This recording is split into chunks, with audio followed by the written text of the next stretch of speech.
South Korean electronics giant Samsung has settled a long-running compensation battle with some of its employees who've developed cancer. The company is also promising to improve health and safety in its factories. But as Harry Fawcett reports from Seoul, some are refusing to accept the deal. For 5 families, today marks the end of an 8-year battle with South Korea's biggest company.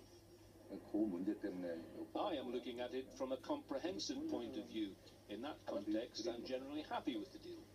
Mr. Song contracted lymphoma while working in a Samsung semiconductor plant in the 1990s, but he lost in court when he tried to prove a link to workplace conditions.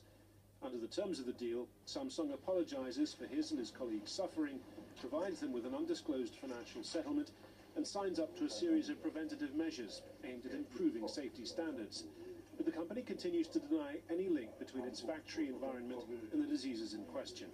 I find it very meaningful that this issue that had been on the table for a long time has been resolved through dialogue, and I hope that all parties stick to the spirit of the agreement reached today.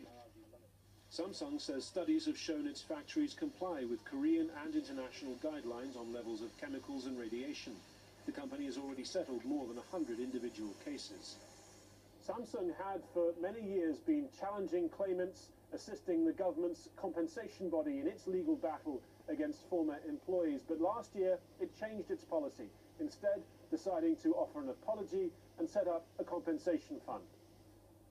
But some are still holding out. Hwang Sun-ki has been fighting for Samsung to recognize a link between its factory environment and the death of his daughter, Yu-mi, from a rare form of leukemia. A link which was made by a court in her case and 3 others. Hwang and his fellow campaigners have signed up in support of Samsung's new preventative measures, but aren't accepting the company's money or its apology. Until Samsung consults with us about the apology and compensation, we're going to continue to protest outside Samsung's headquarters. Samsung may wish to see this as the final chapter of a long and damaging battle, but for Mr. Hwang, who's become very much the public face of that fight, it's not over yet. Harry Fawcett, Al Jazeera, Seoul. An Indonesian cleric jailed on terror charges has